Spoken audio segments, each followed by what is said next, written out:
MEC Nick Noto is referring to this year's culture shock as, quote, the last great culture shock.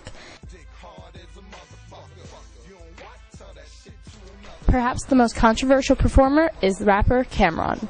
CamRon was announced to be the hip-hop headliner for this year's culture shock and has received the most amount of negative feedback, all of which has built up to a debate being held by feminists organizing Real Transformation Here, better known as Fourth. So I'm thinking, okay, this song is called Suck It or Not. This has to be about negotiation, right? Like, this can't possibly be as offensive as everyone thinks.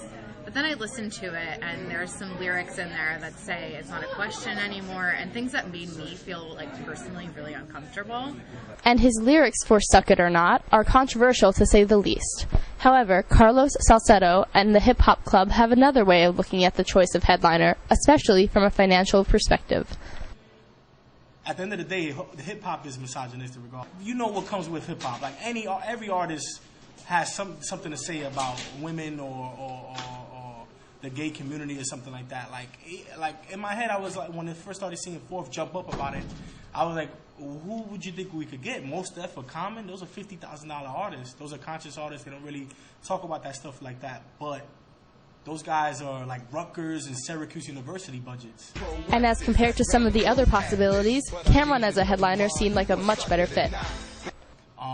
Ghostface and Styles P we didn't get because they wanted a package deal with Ghostface to be in the day and Styles P would be at night. And while Styles P is a great artist, I thought it would go down worse if we picked him over CamRon because Styles P is a real violent, not real violent, but he promotes violence in his lyrics, and I would think that's the first thing they jump on, you know. Plus, he's not a good thing for a head. The debate is not, however, meant to be any sort of attack on one another.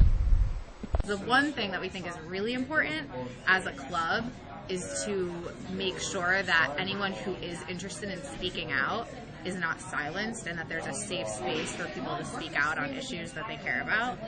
We just all need to be respectful of one another. This guy's from an urban community where this is how the urban youth speak. He's just a representative. It's like he's had a quote like, you're gonna get mad at a reporter for reporting the news. I'm just somebody that's from my neighborhood, and this is how we speak. So make sure to come out to the debate on Wednesday, April 13th at 10 p.m. to have your voice, whichever side it may be on, heard.